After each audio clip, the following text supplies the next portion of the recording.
What happens when you cross an anime brand with Castlevania?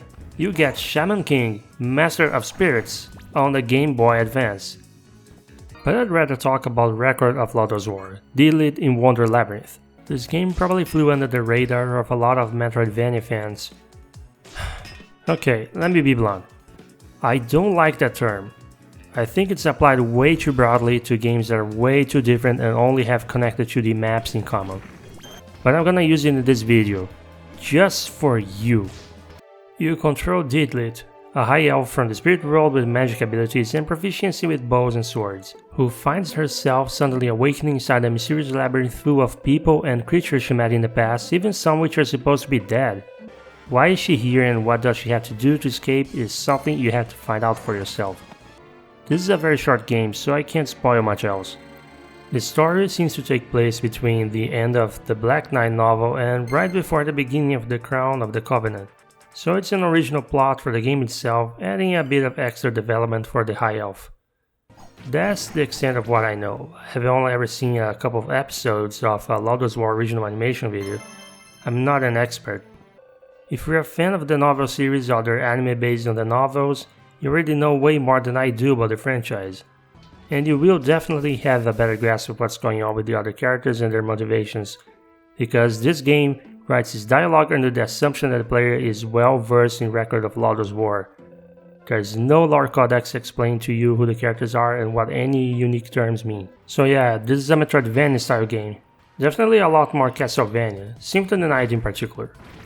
Deedlit's walk cycle looks a lot like Alucard's and the overall aesthetic of the levels look a lot like Dracula's castle. It's alright though, because the pixel art in this game is insanely stunning. I can't believe such a small team was able to work on so many frames of animation and put so much focus on detail for assets and background.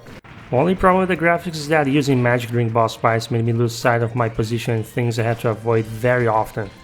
And I use magic a lot, because honestly, aiming with a bow in the heat of a boss battle or enemy pack was a little too clunky for my taste. Exploring the levels can reward you with more magic spells, but the first one you get felt like the most cost effective of them all. You also find power-ups like increased attack power. And don't forget about the power-ups for higher MP and HP. They're incredibly useful, so when you find every single one of them, the boss can kill you with 10 hits instead of 8. The main gimmick that sets this game apart from something like Castlevania and Symphony of the Night is its element mechanic. Deed can switch between fire and wind with the press of a button, which changes the attribute of your attacks. This also causes her to become immune to that element and restore MP when struck by it. You need to get used to this mechanic for some of the platforming, especially for the boss battles, because getting the coordination to avoid damage and keep your elemental power fully charged for maximum damage is essential to beat the game. I was not a big fan of this mechanic. I don't have the coordination to deal with moving around, jumping, attacking, paying attention to the enemy's movements, and remembering to switch between elements all at the same time, so bosses were pretty tough. I would have enjoyed the game a lot more without this, but thankfully grinding for levels is always an option if you're struggling. You still need to deal with this mechanic, but leveling up does increase your damage and defense.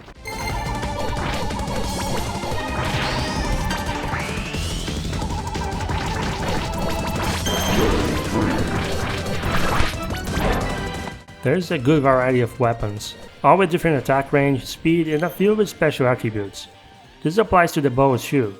No armor, so your defense is based on your power level. You can also buy recovery items, but it's really clunky to use them. They share the same shortcut as your magic spells.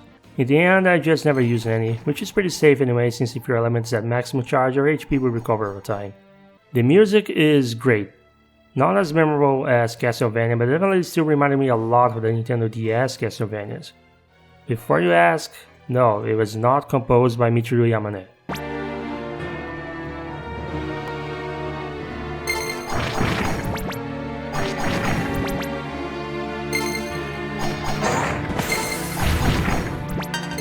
This mini review is my contribution to the Retro Hangover review crew community. This game won the vote for the Game of August, so I need to rate it.